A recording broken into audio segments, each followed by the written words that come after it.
The scattering. Commander Nora Chen stood on the observation deck of the Endurance, the last evacuation vessel to leave Earth. Through the viewport, her home planet shrank to a pale blue dot, its once vibrant ecosystems now poisoned by centuries of exploitation and the final devastating war. The atmospheric shield failure had accelerated what scientists had warned about for decades. Earth was dying, and humanity had no choice but to flee.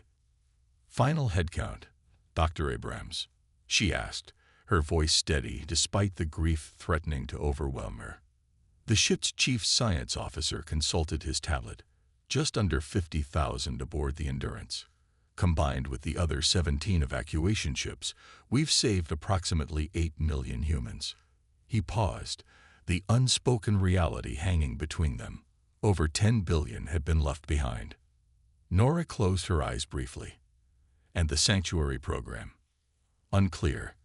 Communications went dark shortly before our departure. The underground habitats were designed to sustain no more than 500,000 people for perhaps a century, if they survived the initial chaos.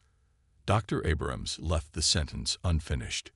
The Endurance shuddered as it engaged its experimental jump drive, designed to take them beyond the reach of the Sol system. Their destination, the distant Arcturus sector, where humanity hoped to establish colonies far from the prying eyes of the galactic community that had refused to intervene during Earth's final days. They think we're finished, Nora said, staring into the void. Every advanced species in the galactic Concordat voted to deny our petition for emergency resettlement. Admiral Voss said the Xilari representative actually laughed when our ambassadors begged for assistance. A species that poisons its own cradle deserves extinction, Dr. Abrams quoted bitterly. The Concordat's official response. Then they'll have their wish, Nora said, her expression hardening. As far as the galaxy is concerned, humanity is extinct, and perhaps that's our greatest advantage. 6 months later, the Endurance arrived at its designated coordinates in the Arcturus sector, only to discover 3 other human vessels already establishing a rudimentary outpost on an icy moon orbiting a gas giant. The reunion was bittersweet. Many ships had been lost during the journey, their fate unknown. Admiral Voss, commander of the scattered human fleet, convened an emergency council aboard his ship, the Defiance. Representatives from each surviving vessel gathered in the cramped conference room. We can't stay together, Voss announced, his weathered face grim. Our long-range scanners have detected Xilari patrol ships in the sector. If they find us clustered together, they'll finish what Earth's destruction began. You're suggesting we separate? Captain Sato of the Horizon asked incredulously. We barely survived the journey here. Our resources are critical, our people traumatized. I'm suggesting we implement Protocol Diaspora, Voss replied. The room fell silent. Protocol Diaspora had been developed as an absolute last resort. The deliberate scattering of humanity across hundreds of star systems, with minimal communication between settlements to prevent detection. Nora spoke up. If we split up, we'll lose our greatest strength, our unity. No, Voss countered. If we split up, we gain something more valuable, diversity of development. Different human settlements will face different challenges, develop different solutions. We'll evolve in ways we never could as a single entity. The council debated for 3 days before reaching consensus. Humanity would scatter across the stars, maintaining strict communication protocols and meeting only once per decade at randomized coordinates to share advances and maintain genetic diversity.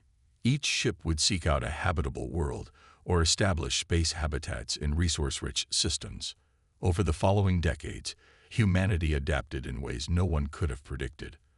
On Frost, the ice moon where Nora's people settled, they developed specialized thermal technologies and bioengineering that allowed them to thrive in the extreme cold.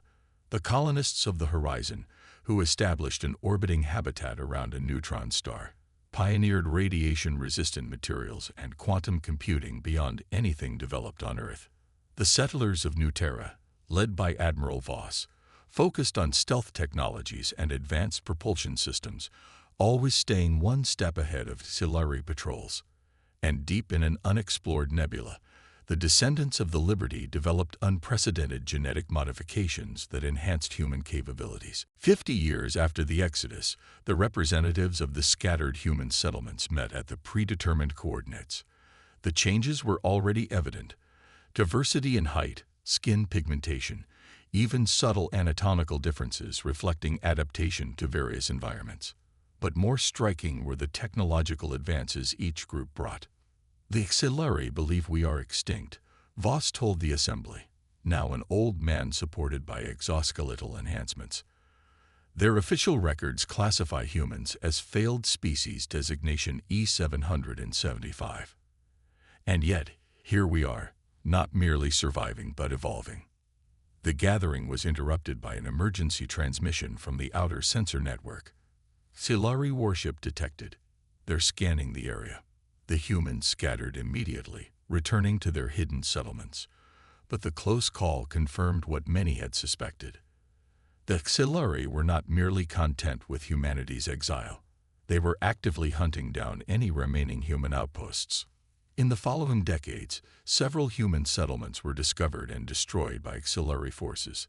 The official reason given to the Galactic Concordat was quarantine enforcement of a biohazardous species, but the survivors knew the truth. The Xilari, the most technologically advanced species in the galaxy, feared human potential. On the 100th anniversary of Earth's evacuation, the representatives of humanity met again, this time in a hidden system protected by a temporal distortion field developed by the Horizon Colony. Admiral Voss had long since passed away, but his granddaughter, Admiral Elise Voss, now led the remains of the human military. "We cannot remain scattered forever," she told the assembly. "The Xilari hunt us with increasing efficiency. 4 more settlements have gone dark since our last gathering." Nora Chen, now enhanced with life extension technologies developed on Frost, stood to address the representatives. "We've spent a century hiding, adapting, evolving. Perhaps it's time we stopped running." "You're suggesting open conflict with the most powerful species in the galaxy?" asked Ravi Sharma, leader of the Liberty settlement. "Even with our advances, we number fewer than 20 million across all colonies." "Not open conflict," Nora clarified. "Something more elegant. The Xilari believe we are primitive, desperate refugees. They don't know what we've become in isolation. They don't know about the quantum tunnel technology developed by Horizon, or the temporal phase shifting pioneered by Nuterra. They don't know about Liberty's genetic enhancements or Frost's nanotechnology." She activated a holographic display showing Earth, still toxic but slowly healing. "And they certainly don't know that we've maintained surveillance of our homeworld. The sanctuary program succeeded. There are humans still living deep beneath Earth's surface, adapted to subterranean existence, developing their own unique technologies." The assembly murmured in shock. "Contact with Earth had been lost during the Exodus." "How do you know this?" Elise demanded. "Because they contacted us," Nora replied. 3 months ago, using quantum entanglement communications we left behind. They call themselves the Earthborn, and they number in the millions. They've spent a century directly under the noses of the Xilari occupation forces." She deactivated the hologram. "The time for hiding is over. The time for reclamation is beginning." As the human representatives debated Nora's revelation, a Xilari scout ship monitored the edge of the system, its sensors confused by the temporal distortion field. The commander, unable to get clear readings, made the decision to investigate further. It would be the last transmission the ship ever sent. The human resistance had begun. The resurgence. 200 years after humanity's exodus from Earth, the Galactic Concordat held its millennial assembly on the Xilari homeworld. Representatives from 18 spacefaring species gathered to discuss trade agreements, territorial disputes, and the ongoing cataloging of emergent intelligences in the galaxy's spiral arms. Grand Arbiter Zexral of the Xilari opened the proceedings with the traditional address. "For 20,000 cycles, the Concordat has maintained order among the stars. We have guided younger species, preserved the cosmic balance, and ensured that the mistakes of the past are not repeated. The holographic displays around the chamber showed the careful management of developing worlds, the quarantine of dangerous technologies, and the containment of aggressive species. One display lingered briefly on Earth, still classified as a restricted zone due to environmental contamination. Today, we celebrate another millennium of peace under auxiliary guidance. Zexral continued. Our stewardship has. The chamber plunged into darkness. When the lights returned seconds later, a human woman stood at the center of the assembly. Impossible. No unauthorized being could penetrate the Concordat security protocols. My name is Admiral Elise Voss of the United Human Worlds, she announced, her voice amplified throughout the chamber. And your millennium of peace is built on genocide. Guards moved to apprehend her, but their weapons deactivated simultaneously. Outside the assembly hall, the auxiliary defense grid went offline. Orbital platforms fell silent. Communication networks failed. We are not here to threaten, Voss continued calmly. We are here to correct the historical record. Humanity was not a failed species that destroyed itself. We were a species denied aid and driven from our home by the Concordat's indifference and the auxiliary's active hostility. Zexral recovered from his shock. This is a violation of Concordat law. Humans are a quarantined species. Your presence endangers. Your laws do not apply to us, Voss interrupted. They never did. For 2 centuries, we have developed in isolation, forced to innovate in ways you never imagined. We have surpassed the very technologies you sought to deny us. She gestured, and holographic displays activated around the chamber, showing hundreds of human settlements across the galaxy, advanced ships with designs unfamiliar to the Concordat species, and Earth itself, where massive structures now rose from the healing landscapes.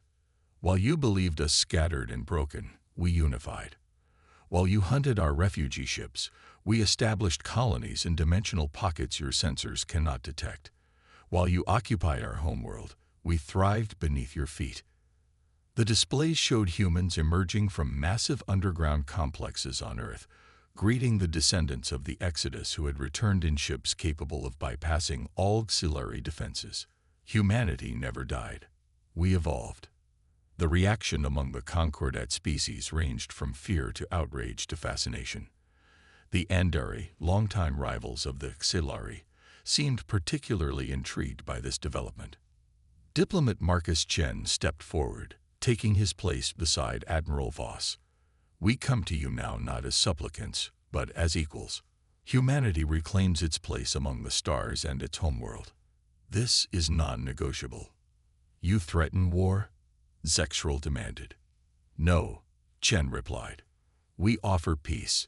The Concordat has operated under auxiliary dominance for millennia.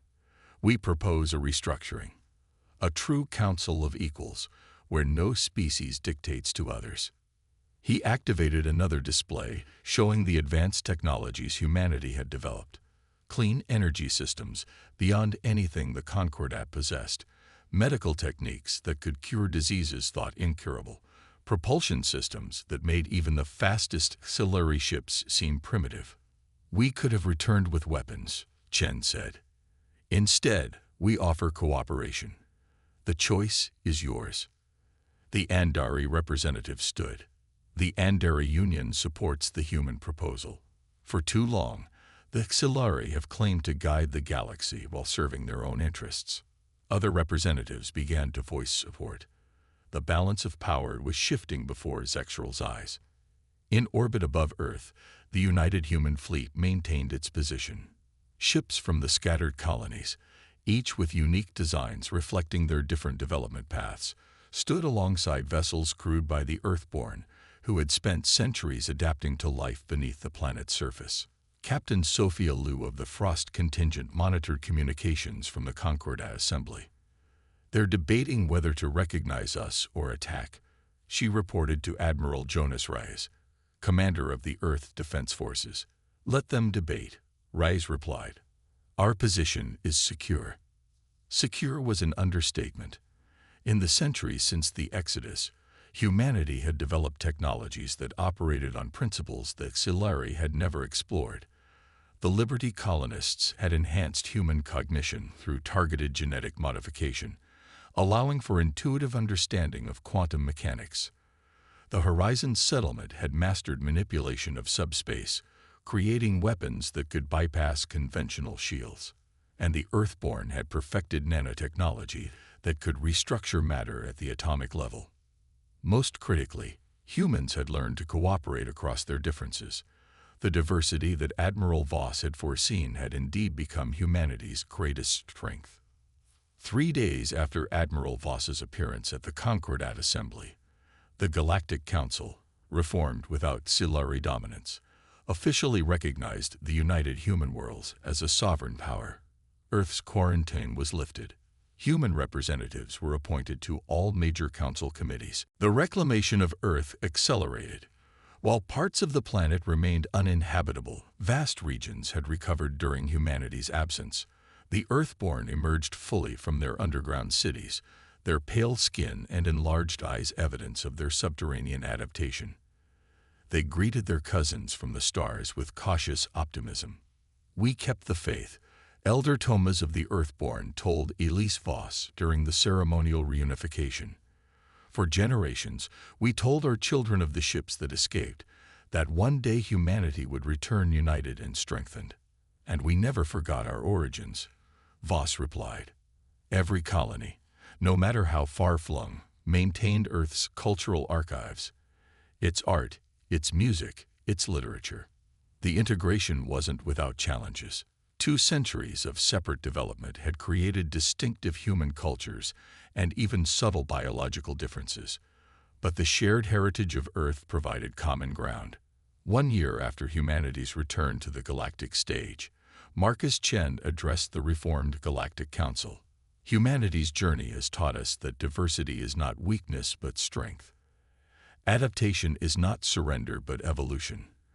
And cooperation is not submission but multiplication of potential."